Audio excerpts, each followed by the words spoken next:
morning my dear grade 10. How are you? Welcome back to our ICT class. And do you remember what we discussed last week?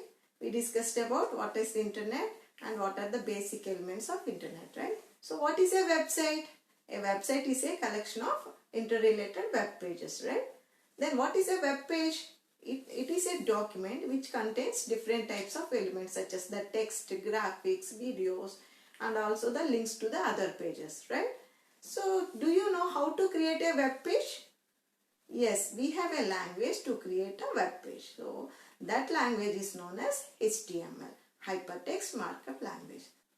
So from today we are going to learn about the programming in this HTML. Okay, so shall we start HTML?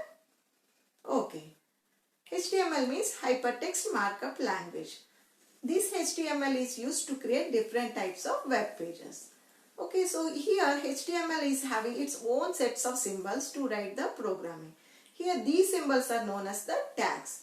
Okay, and while writing HTML document, while creating a HTML document, we require two basic tools.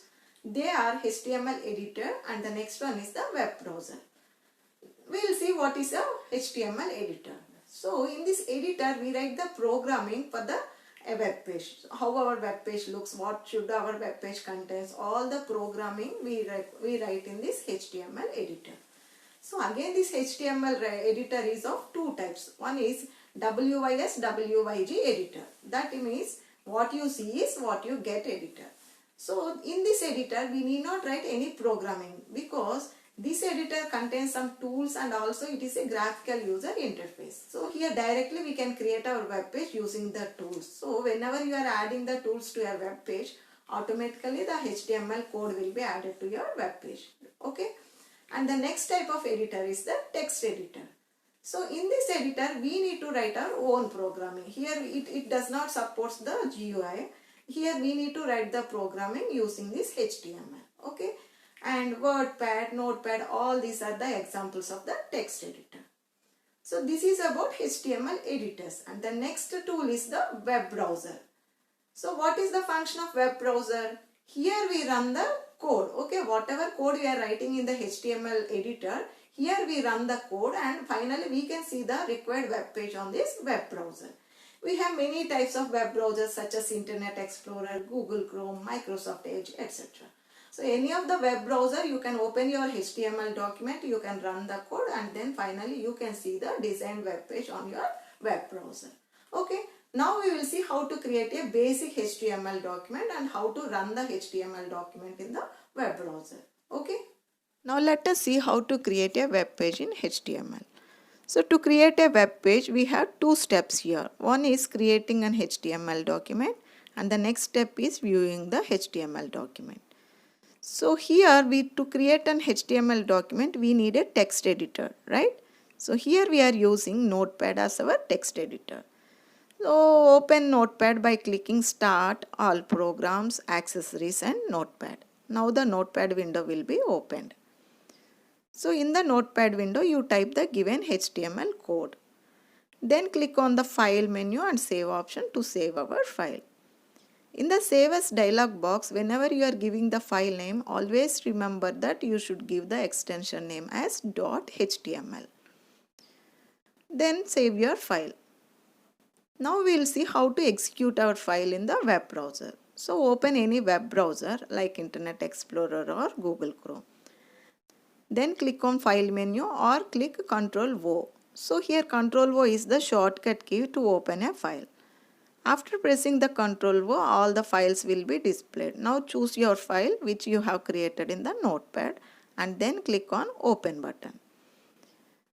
After clicking the Open button, automatically the code whatever you have written in the Notepad file will be executed and then you can see the resulted web page in your web browser. So this is the process to create a HTML document and as well as to view the HTML document. Now we will see what are the objects of HTML. We have tags, elements and attributes. Now let us see what are tags. Tags are nothing but the commands which we use to write the HTML. So here tags do not appear in your web pages but we can see the effect of your tags which are used in your document. all the HTML tags should be enclosed in the angle brackets. For example, PR tag or heading tag. So all these are the different types of tags, but all the tags should be enclosed in the angle brackets. Okay, and the next object is the element. Element represents an individual component. Okay, so whatever text we are including in between the tags is known as the element here. So we have two types of elements, container elements and the empty elements. So container elements consists of on and off tag here. Okay. Now let us look at this example. This I tag gives the italic effect to the given text here. So we are using a on tag and then we are inserting the text, and wherever you want to end the italic effect, you are using the closing tag or off tag here. Okay, this is known as the container element. So here on and off tags are required, and in between we are inserting some text here. And the next one is the empty elements. So here we do not require any off tags. For example, BR tag. So wherever you are using this BR tag, it gives us a new line. Okay. So here there is no off tag, right? So these types of elements are known as the empty elements. Okay. And the third one is the attributes. So this attributes is a property which specifies some additional information about your HTML document. Okay, so this attribute contains name and value also. For example, we have one tag known as HR tag. So this tag is used to create a horizontal line. So here I am writing HR width equal to 50%, right? So now I can create a horizontal line which is 50% of the screen here. So like this I can specify the attribute to a particular tag here. And always I should enclose the value in the double quotes. Okay. So these are the objects of HTML. Tags, elements and attributes. Okay. And next week we are going to learn about the structure of HTML documents. So I hope you enjoyed today's session, and next week we are going to meet with HTML programming. Have a nice day. Bye.